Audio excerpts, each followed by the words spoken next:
Good afternoon, everybody. Welcome to today's press conference. It's homecoming week here at the Citadel. The Bulldogs will take on number 11 Chattanooga this Saturday at 2 o'clock. Here to talk about the Bulldogs, head coach Brent Thompson. Thank you, John. First, let me start out. I've seen just about everybody in the Southern Conference now a few times on film, and this is probably the best I've seen the conference been. They've got 4 top teams. We've got, I would say, all 4 of those teams got a chance at the title at this point. I know some teams have to play each other. You will definitely, I think you'll definitely see 2 in the playoffs. Maybe there's a pretty good chance you'll have 3 in the playoffs. So, very, very strong conference. I was impressed with Samford. I thought they were better than what you would see on film. They were very efficient. Offensively, they were fast. They were hard to slow down. The quarterback didn't miss many. They didn't drop many. And when they get you spread out, they can run you in the box. It was difficult for us to slow them down. It was difficult. Really, we had to slow the game down for us. And in the first, I thought we had 3 promising drives to start the game out. Unfortunately, they didn't end with anything but 3 points.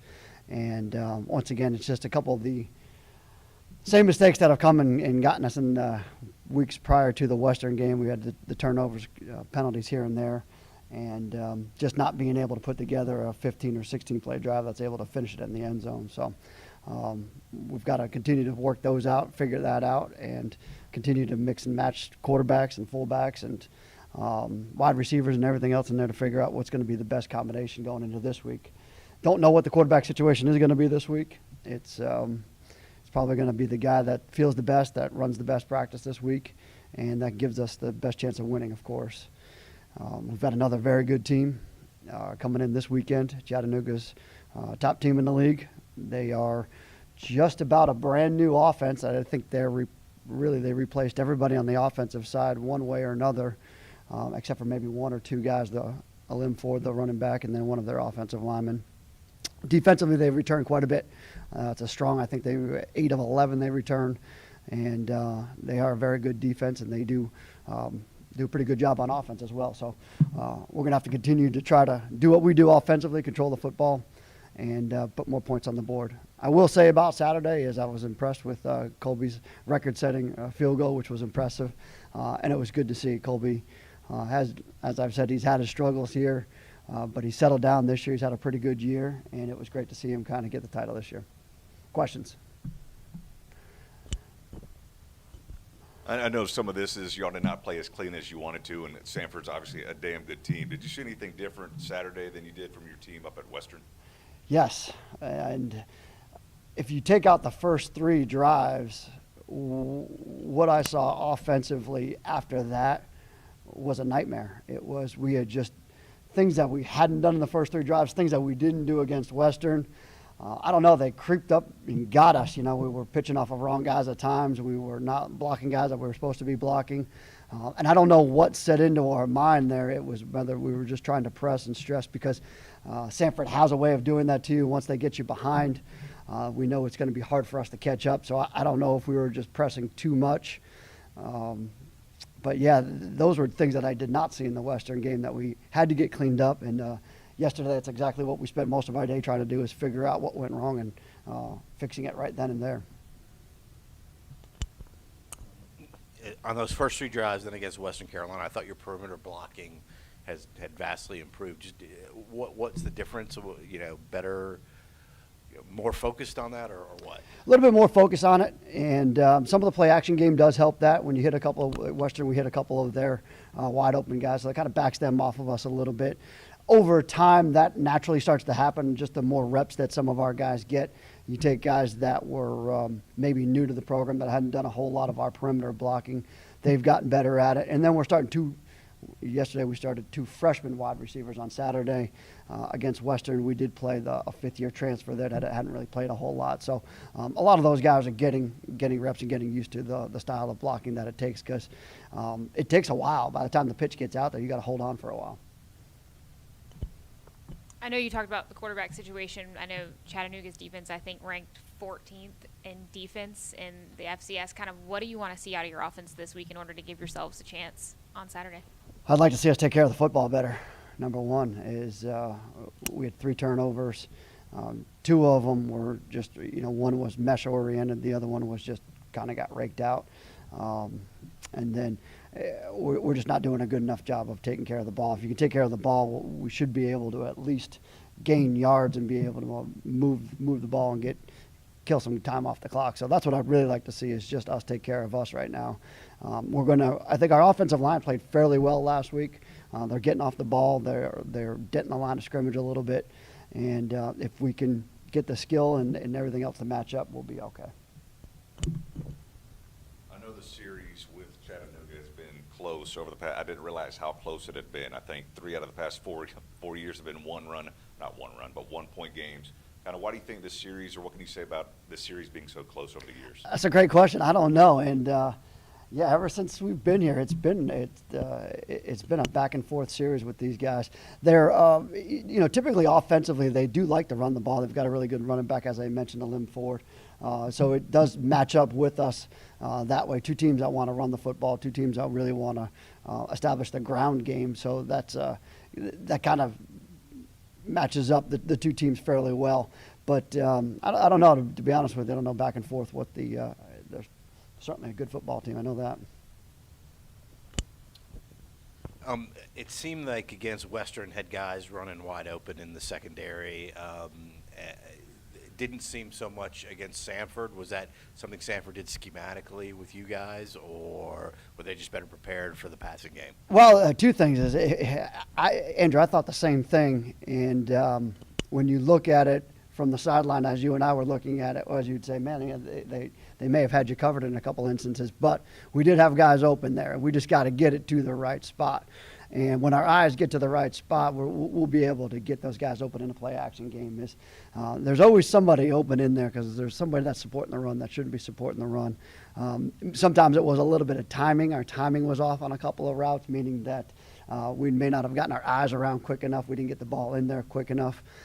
We did have an opportunity on the post ball to chance. We just overthrew that one.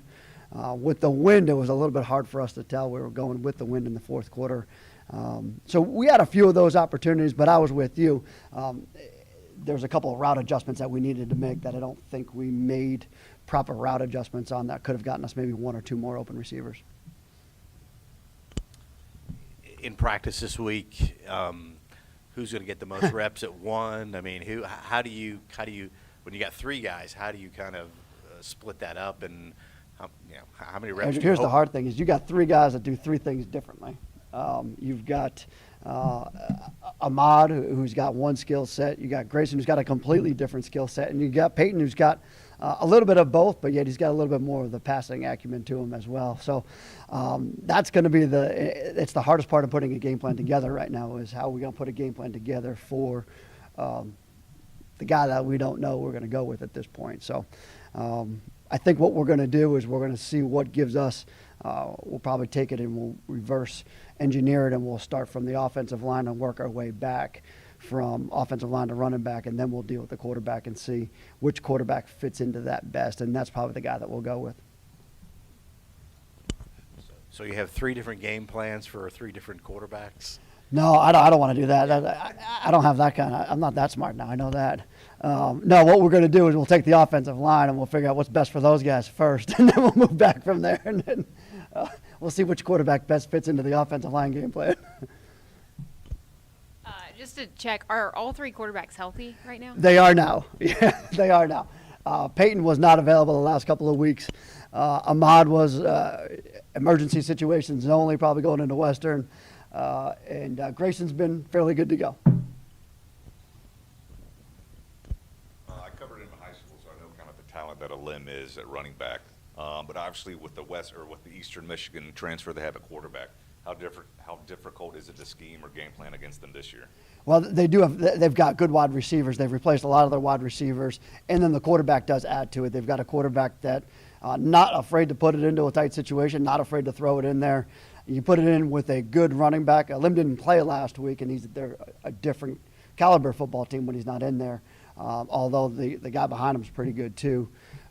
It's just they add that element of a power running game when he's in there. So between the quarterback, the wide receivers, everybody that they've replaced, I think they've done a great job of revamping their their offense. And as Summer said, they were ranked defensively last year too, and they're ranked again this year. So I think defensively they just needed to kind of get some of those guys older, and they'll get that much better.